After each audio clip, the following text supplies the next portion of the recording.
Hello, bienvenue sur Tiki News, je suis Oumaima Al-Arnebi et je vous présente le résumé de cette semaine.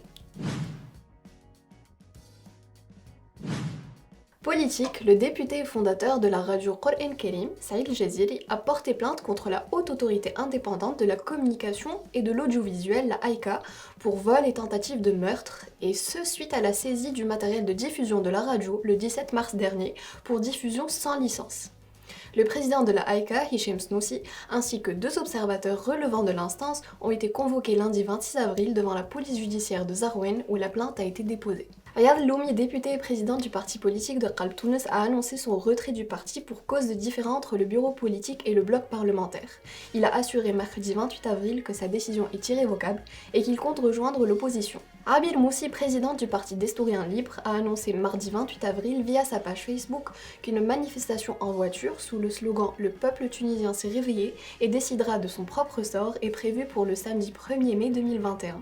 Ce choix de tenir la manifestation à bord de voitures s'explique par la situation pandémique que traverse la Tunisie et la forte propagation du virus. Samedi 24 avril, un ressortissant tunisien de 36 ans radicalisé commet une attaque mortelle au couteau contre une agente de commissariat de Rambouillet, près de Paris, avant d'être abattu à son tour par des agents de police. Selon des investigations préliminaires, ce crime s'inscrit dans une série d'actes terroristes commis au nom de l'islam par des mouvements politiques extrémistes. Des associations et des organisations de la société civile tunisienne ont par ailleurs dénoncé l'attaque terroriste et ont accusé le parti Ennahda de propager un discours incitant à la haine et à la violence. Dans un communiqué rendu public mercredi, en réponse à ces allégations, Ennahda a condamné avec la plus grande fermeté l'attaque et a mis en garde contre son instrumentalisation pour régler des comptes idéologiques. Société, libération provisoire du réalisateur Semi Fehri sous caution de 4 millions de dinars. En effet, cette décision a été émise jeudi 29 avril par la chambre d'accusation spécialisée dans les affaires de corruption financière près de la cour d'appel de Tunis et concerne l'affaire Cactus Prod. Semi Fehri est, rappelons-le, jugé dans une affaire intentée par l'institution de la télévision tunisienne où il est accusé de détournement de fonds publics.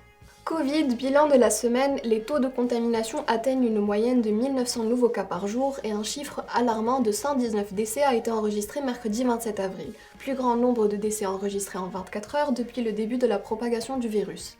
La suspension des cours sera poursuivie dans les écoles, les collèges et les lycées, ainsi que l'enseignement à distance pour les universités et les niveaux éducatifs concernés par les examens nationaux, et ce jusqu'au 16 mai prochain. Dans sa lutte contre la Covid-19, la Tunisie a également obtenu un don japonais de 1 million de dollars, annoncé mardi 27 avril par l'ambassadeur du Japon en Tunisie, Shimizu Shinsuke, lors d'un entretien avec le chef du gouvernement Hichem Mchichi. Sport, la Confédération africaine de handball a annoncé le report de certaines compétitions continentales des clubs. Ainsi, la Super Coupe d'Afrique, qui opposera l'étoile sportive du Sahel aux Amelk, a été reportée au 18 août 2021.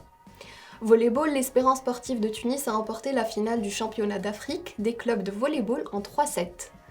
La formation espérantiste accède ainsi à la prochaine édition du mondial des clubs. Football, le tirage au sort de la Coupe arabe de la FIFA 2021 a été annoncé mardi 27 avril. La Tunisie et la Syrie se placent dans le groupe B du tirage aux côtés des Émirats arabes unis et du vainqueur de la confrontation Mauritanie-Yémen. Merci de nous avoir suivis sur Tiki News et bonne semaine à vous tous.